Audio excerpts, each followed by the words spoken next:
Shalom Bapak Ibu. Shalom. Apa kabar? Haleluya. Kita bersyukur karena Yesus sudah bangkit. Amin. Dan kita jadi umat apa? Pemenang. Amin. Orang yang punya apa? Harapan. Haleluya. Dan pagi ini kita mau belajar bersama-sama lagi.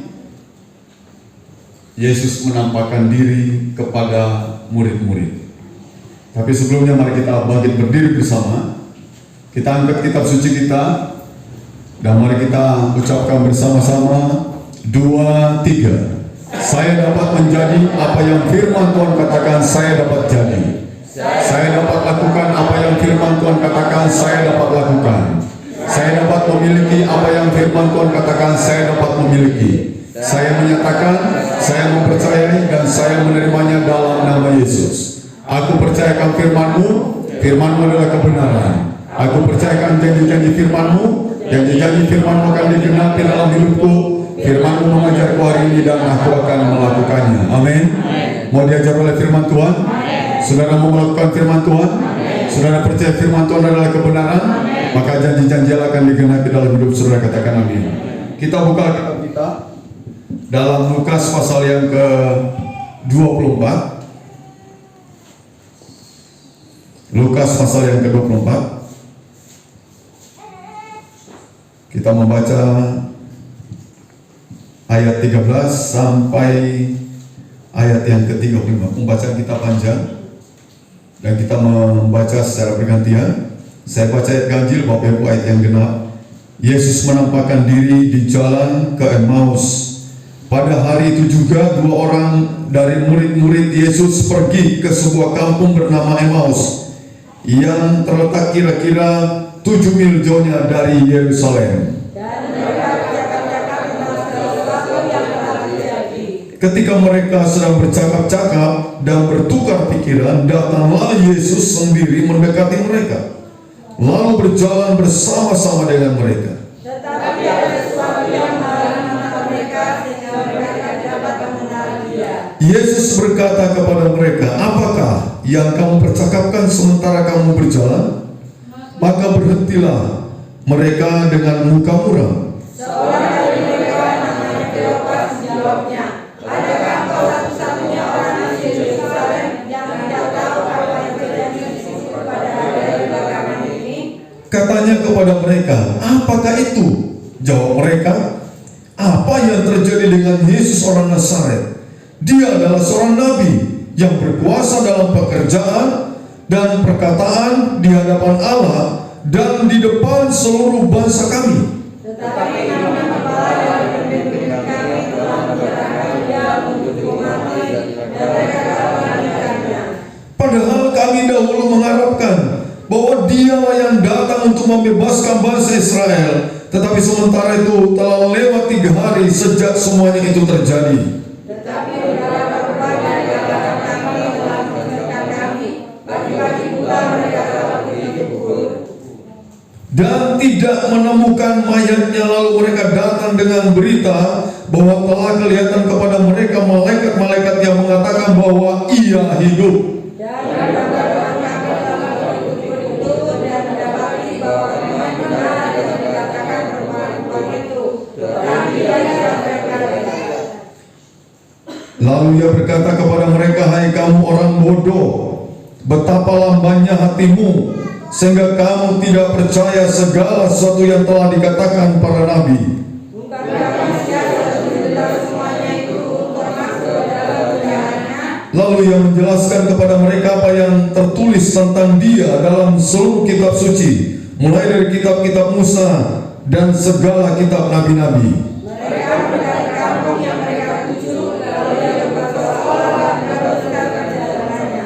Tetapi mereka sangat mendesaknya, katanya, tinggallah bersama-sama dengan kami, sebab hari telah menjelang malam dan matahari hampir terbenam. Lalu masuklah ia untuk tinggal bersama-sama dengan mereka.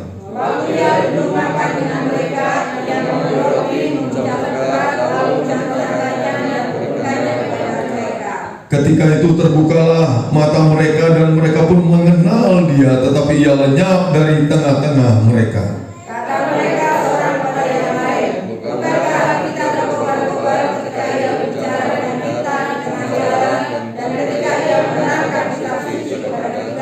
Lalu bangunlah mereka dan terus kembali ke Yerusalem.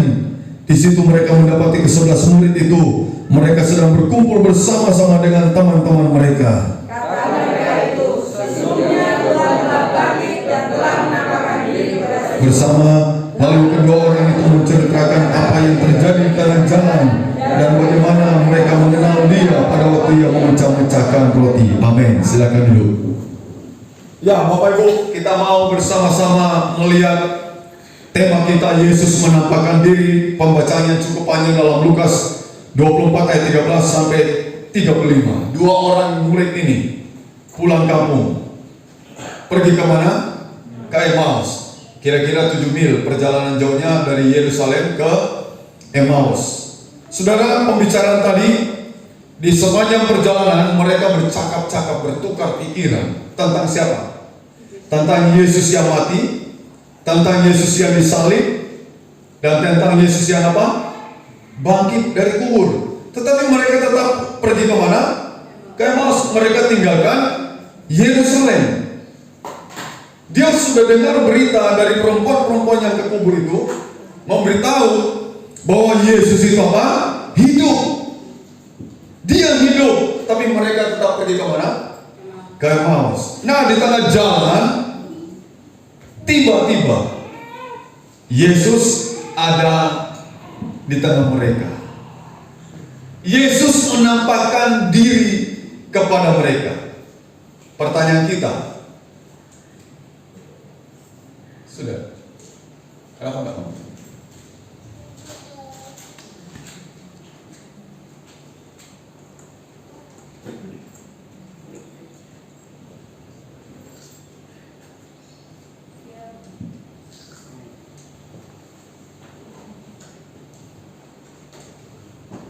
Iya. Mengapa Yesus menampakkan diri? Yesus menampakkan diri kepada murid-murid. Pertanyaan itu, mengapa Yesus menampakkan diri? Apakah tidak cukup ketika Yesus memberitahukan kepada mereka bahwa Anak Manusia akan diserahkan ke tangan orang berdosa dan akan dibunuh, tetapi pada hari ketiga Dia akan apa? Bangkit. Apa tidak cukup ini?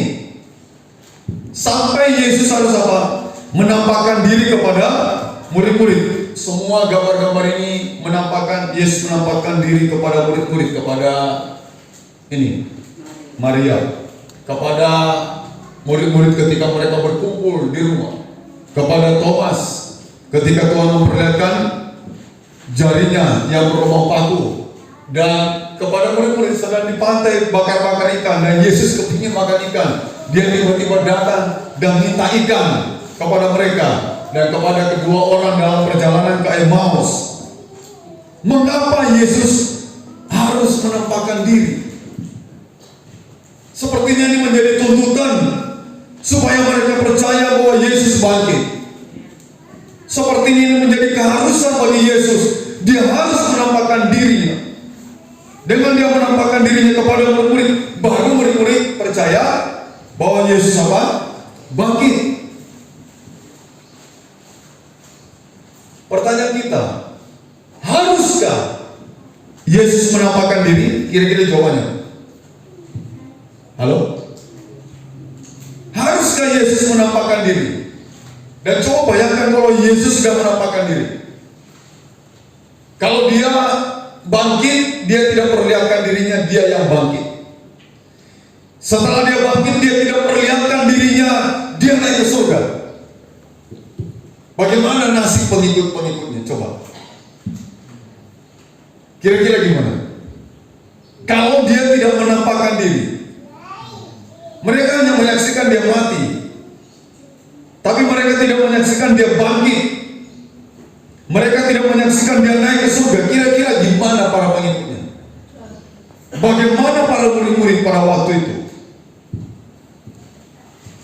Dalam Lukas 24 ayat 15-16 dikatakan ketika mereka sedang bercakap-cakap dan bertukar pikiran, datanglah Yesus sendiri mendekati mereka. Perhatikan Bapak Ibu, datanglah Yesus sendiri mendekati mereka. lalu berjalan bersama-sama dengan mereka.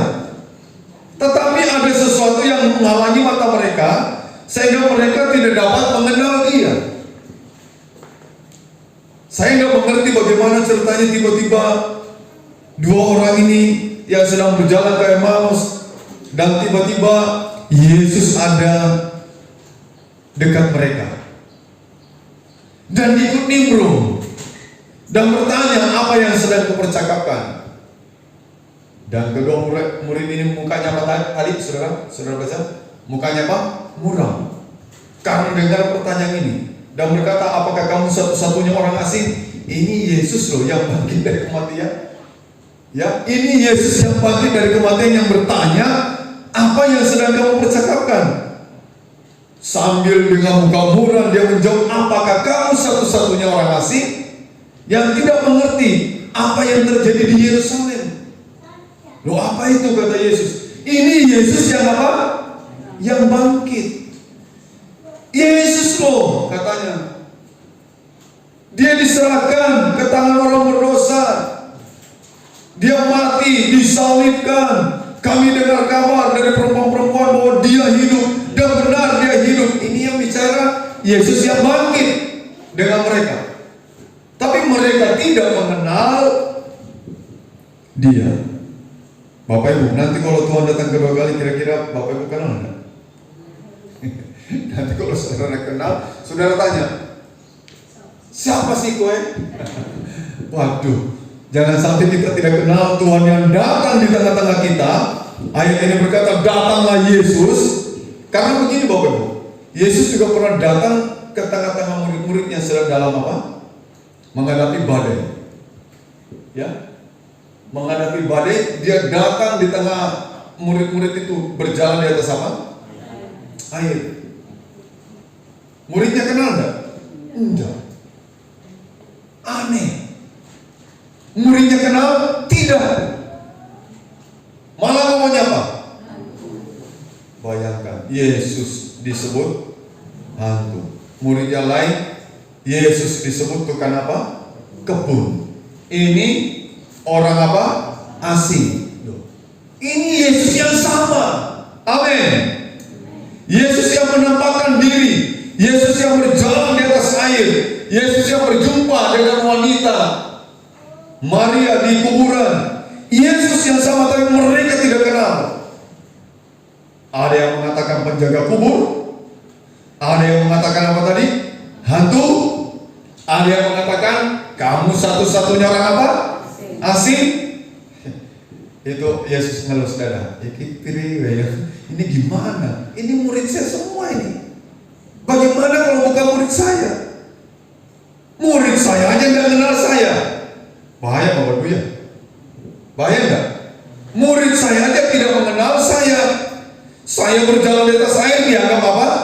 Hantu. Saya menampakkan diri kepada orang yang sedang dalam perjalanan ke Emmaus, dianggap orang asing. Saya menampakkan diri di kuburan, dianggap apa? Tukang kebun.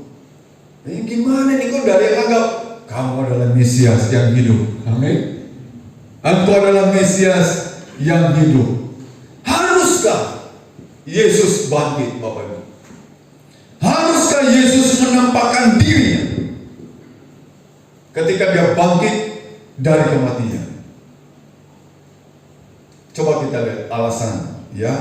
Alasan Yesus menampakkan diri dalam Lukas pasal yang ke-24 ayat 20-21. Mari kita coba bersama-sama, 2-3. Tetapi imam-imam kepala dan pemimpin-pemimpin kami telah menyerahkan Dia untuk dihukum mati, dan mereka telah menyalibkannya, padahal kami dahulu mengharapkan bahwa Dialah yang datang membebaskan Israel. Perhatikan kata ini, padahal kami dahulu mengharapkan,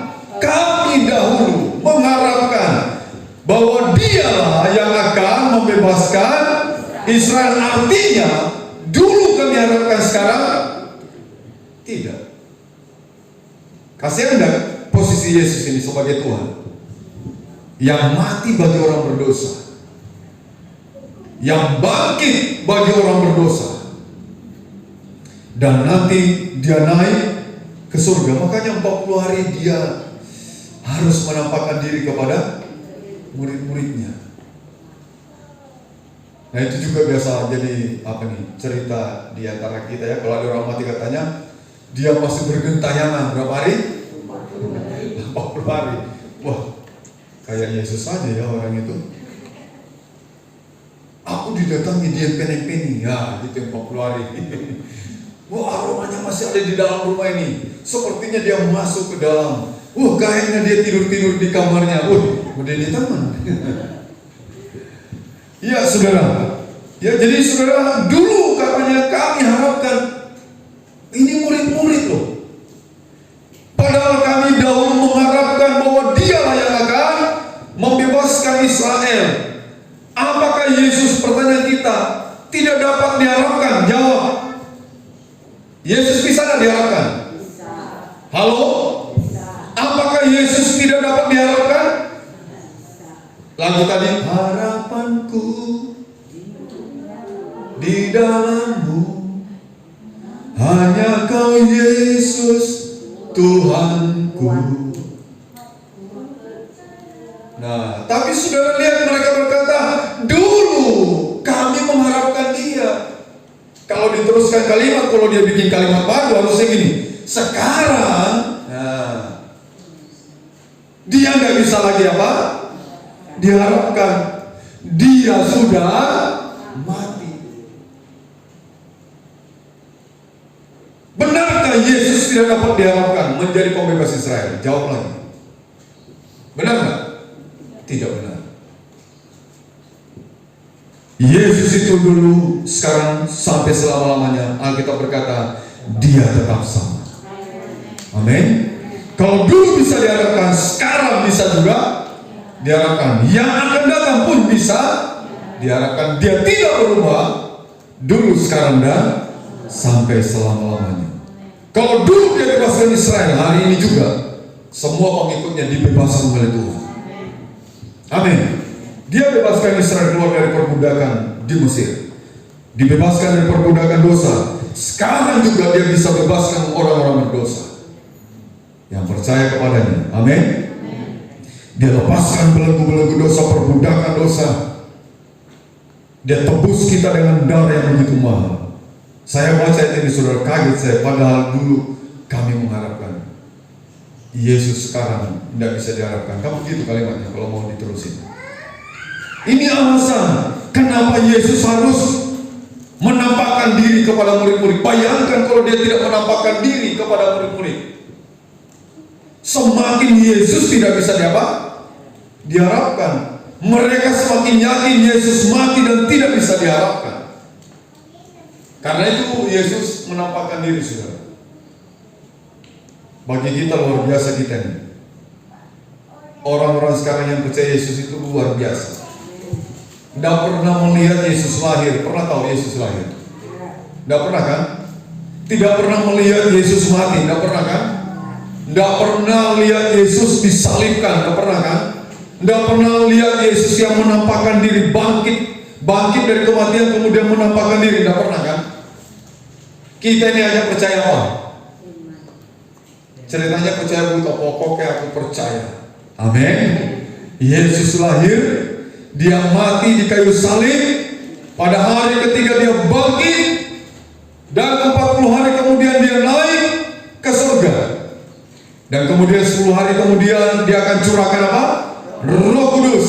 Dan kita tunggu dia datang kembali. Saudara percaya tidak dia datang kembali? Amin. Pasti dia datang kembali. Ini alasan kenapa Yesus menampakkan diri. Kenapa dia harus kayaknya diwajibkan loh.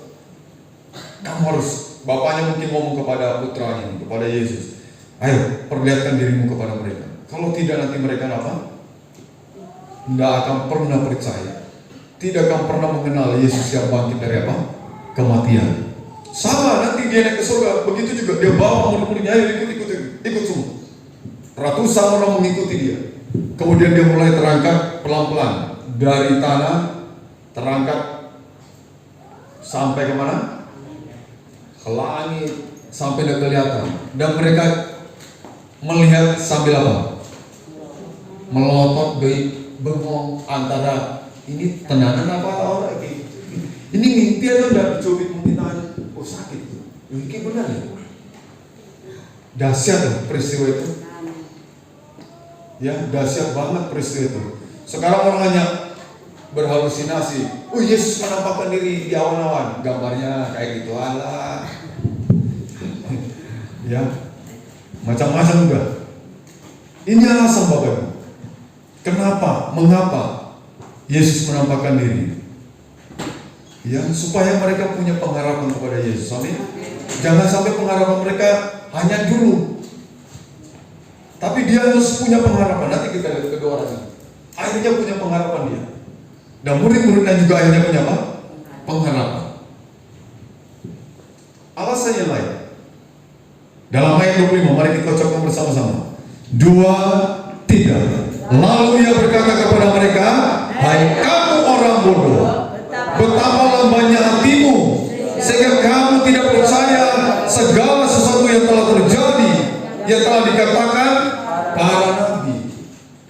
Perhatikan kata betapa lambannya hatimu. Itu dengan bahasa lain apa nih? Betapa lambat percaya, lambannya hatimu. Apalagi? Lelet banget kamu sih, lemot banget kamu sih. Apalagi? Betapa lambannya hatimu, sampai Tuhan mengecam mereka. Hai kamu orang bodoh, betapa lambannya hatimu, sehingga kamu tidak percaya segala sesuatu yang telah dikatakan para nabi. Jadi sebelum Yesus datang pun nabi sudah bicara tentang Yesus, bagaimana Yesus, seperti apa Yesus. Telah dinubuatkan, lengkap itu nubuatnya. Tapi murid-muridnya, ya ini hatinya apa? Lamban. Ayo cepat kita tangkap firman, amin. Amin. Cepat kita respon firman. Kalau kita dengar, ya Tuhan, aku percaya firman-Mu, aku lakukan firman-Mu, aku percaya janji-janji firman-Mu. Nah itu. Jadi cepat, jangan sampai Tuhan berkata, hai kamu orang yang apa?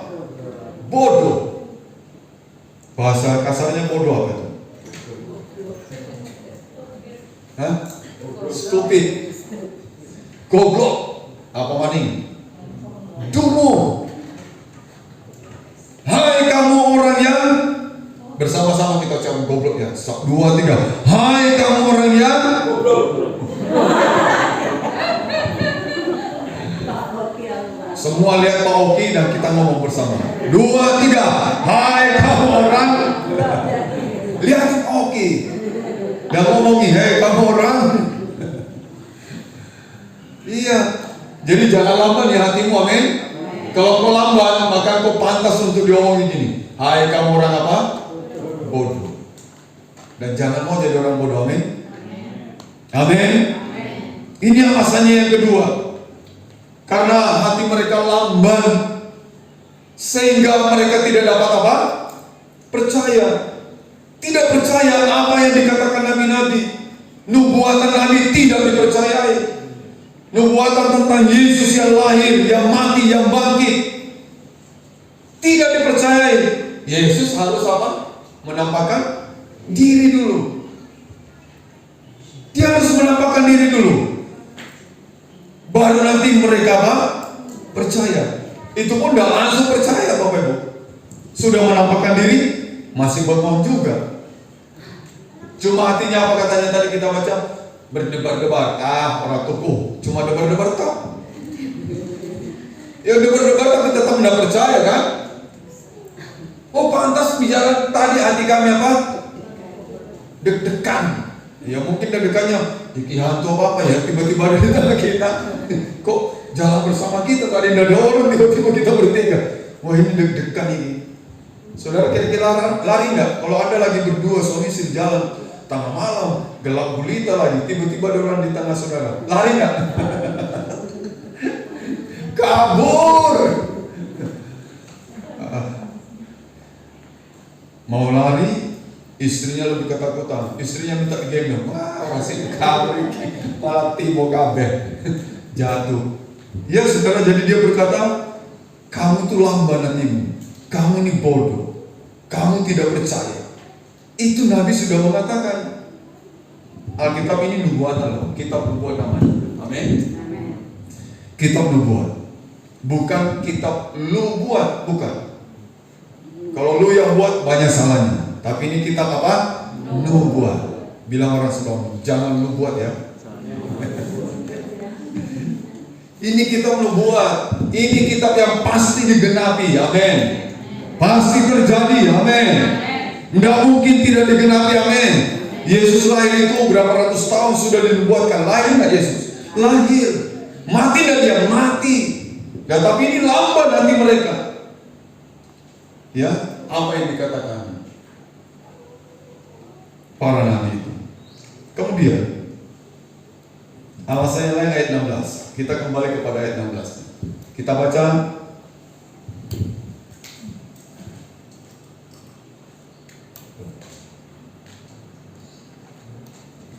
Mana ayat 16? Ini. Kita baca 2-3. Tetapi ada sesuatu yang menghalangi mata mereka, sehingga mereka tidak dapat mengenal dia. Ada yang menghalangi mata mereka. Apa yang menghalangi mata mereka ini? Ketidakpercayaan. Itulah alasan Tuhan menampakkan diri kepada mereka. Karena apa? Manusia memang seringnya gini, melihat baru apa? Percaya. Paulus bilang gini, hidup kami bukan karena melihat, tapi karena apa? Karena percaya. Apa yang menghalangi selaput apa? Selaput ketidakpercayaan. Apa yang menghalangi mata kita untuk melihat kuasa Tuhan? Ketidakpercayaan. Apa yang menghalangi mata orang untuk melihat surga? Ketidakpercayaan.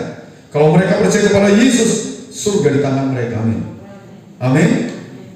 Apa yang menghalangi? Sehingga saudara, kadang-kadang begini yang terjadi. Orang beriman bisa tidak percaya. Dan ini murid-murid ini orang beriman enggak? Orang beriman, tapi bisa tidak percaya. Orang percaya bisa tidak beriman. Ini orang percaya enggak? Iya, tapi tidak beriman. Ya diputar-putar aja. Orang beriman bisa tidak percaya. Orang percaya bisa tidak beriman. Dan ini terjadi. Yesus yang menampakkan dirinya ini orang beriman, tidak percaya. Yesus menampakkan dirinya ini orang percaya, tapi tidak beriman kalau itu adalah Yesus. Katanya beriman, tapi tidak percaya. Katanya orang percaya, harusnya beriman, tapi dia tidak beriman. Haleluya. Dua murid yang sedang dalam perjalanan ini, sesungguhnya saudara mewakili semua murid ini. Sama aja sebenarnya. Ya. Dua murid yang sedang dalam perjalanan ke Emmaus mewakili murid-murid lainnya yang pantas untuk dikecam oleh Tuhan, bodoh. Karena apa? Betapa lambannya hati mereka. Tidak ada yang langsung percaya kok. Waktu dia datang di tengah-tengah mereka, sedang berkumpul di rumah yang terkunci, takut tidak mereka? Yesus datang takut. Saudara, saya mau tanya, kalau Yesus datang kepada saudara takut tidak? Halo, jawab. Saudara takut enggak? Atau saudara berbahagia? Atau saudara gembira? Atau saudara bersuka cita ketika Yesus datang kepada saudara? Atau saudara takut? Baru Yesus berkata, jangan takut, ini aku. Ya sama aja dengan kedua orang ini. Sama juga dengan wanita di kubur itu. Dia berkata siapa? Tukang kebun. Sama aja. Dan orang-orang ini pantas untuk Tuhan berkata, hai kamu orang yang apa? Bodoh, betapa lambannya hatimu. Nabi-nabi sudah menceritakan tentang pribadi Yesus, tapi mereka tidak percaya juga. Dan dua murid ini mewakili murid-murid lainnya. Saudara-saudara yang dikasihi dalam Tuhan, kita bersyukur kitanya bisa tahu Yesus lewat apa? Firman Tuhan. Dan Tuhan memang berkata, pada mulanya adalah firman. Firman itu menjadi manusia. Hanya itu yang kita pegangi. Tapi saudara percaya. Amin. Amin. Kita tidak perlu, Tuhan, saya akan percaya kepada Tuhan kalau Tuhan menampakkan diri. Tidak usah. Firman ini cukup bagi kita. Amin. Firman ini cukup bagi kita. Ya, saudara lihat. Dalam Yakobus 1. Yakobus 1 ayat 19, coba kita ucapkan bersama. Yakobus 1 ayat yang ke-19, 2, 3. Hai saudara-saudara yang kukasihi, ingatlah hal ini. Setiap orang hendaklah cepat untuk apa? Mendengar, tetapi lambat untuk berkata-kata, dan juga lambat untuk marah. Cepatlah untuk mendengar. Ketika berita firman disampaikan, nubuat disampaikan, cepatlah mendengar. Amin. Amin. Ya, jangan sampai kita lambat tadi itu. Berita Yesus itu sudah diberitakan jauh sebelum Yesus lahir. Dan firman Tuhan berkata, hendaklah engkau cepat untuk apa? Mendengar. Cepat. Dan saudara baca dalam Ibrani pasal yang kedua, ayat yang pertama, kita ucapkan bersama 2, 3. Karena itu harus lebih teliti kita memperhatikan apa yang telah kita dengar, supaya kita jangan hanyut di bawah arus. Jangan sampai saudara mendengar Yesus yang mati itu di kayu salib itu bukan Yesus, lalu itu yang saudara percayai. Jangan sampai saudara berkata Yesus mati selama-lamanya, dia tidak hidup, dia tidak bangkit. Karena itu harus lebih teliti kita memperhatikan apa yang kita dengar. Yang kita dengar berita nubuatan tentang Yesus yang lahir, yang mati, yang bangkit, dan yang naik ke surga. Dan nanti dia akan apa? Datang. Saudara percaya nggak? Dia akan datang. Iya, ini yang kita dengar, kita perhatikan, kita cepat mendengar, teliti mendengar, jangan sampai salah. Saudara, jadi kita harus perhatikan kalau firman disampaikan, dengar baik-baik firman Tuhan itu. Amin. Cepat buka hati kita, buka telinga kita untuk mendengar apa yang Tuhan ingin sampaikan pagi hari ini. Tangkap itu remanya. Amin. Amin. Jangan biarkan keluar masuk aja itu firman. Tangkap, oh rupanya hari ini Tuhan mau supaya saya semakin percaya kepada Dia, sekalipun aku tidak apa? Melihat. Aku mau cepat untuk mendengar. Amin. Bukan cepat apa? Marah, tidak. Cepat berkata-kata, tidak. Saya mau cepat apanya? Mendengar. Saudara tahu, bukan hanya nabi-nabi, Yesus memberitakan. 4 kali dia beritakan. 4 kali dia beritakan tentang penderitaannya. Ditulis dalam Matius 16 ayat 21 sampai 28. Ini pemberitahuan pertama. Dalam Matius 17 ayat 22 sampai 23 ini pemberitahuan kedua. Matius 20 ayat 17 sampai 19 pemberitahuan ketiga. Matius 26 ayat 1 sampai 2 pemberitahuan keempat. Jadi 4 kali dia beritahukan bahwa anak manusia diserahkan ke tangan orang berdosa, dibunuh, dia dibunuh, tetapi dia bangkit pada hari apa? Ini 4 kali loh. Dia beritahu tentang penderitaannya. Lagi-lagi hatinya apa? Lamban untuk mendengar, sehingga dia tidak percaya apa yang Tuhan beritahukan. Makanya tidak heran waktu Tuhan tiba-tiba ada di tengah mereka, mereka tidak kenal siapa dia nih. Karena di alam pikiran mereka Yesus mati. Sama dengan murid-murid lainnya, Bapak Ibu.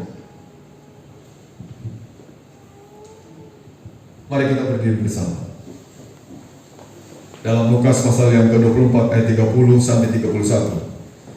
Mari kita ucapkan bersama 2-3. Waktu ia duduk makan dengan mereka, dia mengambil roti, mengucap berkat, lalu memecah-mecahkannya dan memberikannya kepada mereka. Ketika itu terbukalah mata mereka, dan mereka pun mengenal dia, tetapi ia lenyap dari tengah-tengah mereka. Pura-pura Yesus ingin berjalan terus. Bayangkan kalau mereka tidak suruh singgah Yesus. Untung juga itu malam. Tuhan ini bekerja tepat pada waktunya. Amin. Jadi malam-malam dia pura-pura pergi. Orang dua ini jadi daerah juga, wah kasihan ini tengah malam ya. Ayo ini udah malam, mampir dulu. Ini yang disuruh mampir itu Tuhan loh. Tapi dia tidak tahu siapa Tuhan itu. Mampir dulu. Ini sudah malam. Oke, mampir dia. Duduk, makan, diambil roti. Dia tidak pernah memperkenalkan dirinya lagi. Dia ambil roti, dia bagi-bagikan, dia pecah-pecahkan, dia bagikan kepada mereka. Langsung baru mereka terbukalah mata mereka. Ya harusnya dari awal sudah terbuka matanya, amin. Amin. Dari pertama waktu Yesus ada di tengah-tengah mereka langsung, wah guru hidup, guru bangkit. Baru saya ingin tulis kepada ini, saudara, jangan biarkan Tuhan lenyap dari kehidupanmu.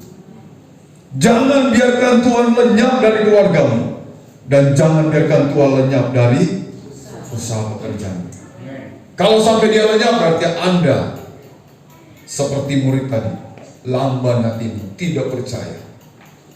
Begitu dia tahu ini Yesus sudah pergi. Lenyap udah. Tas, gelap juga sih. Harusnya kamu mau tanya lagi, kenapa guru udah ngomong dari tadi? Kenapa guru? Mungkin gitu. Kami minta maaf guru, kami tidak tahu kalau itu adalah guru. Kami tidak ngerti kalau engkau yang bangkit dari kematian.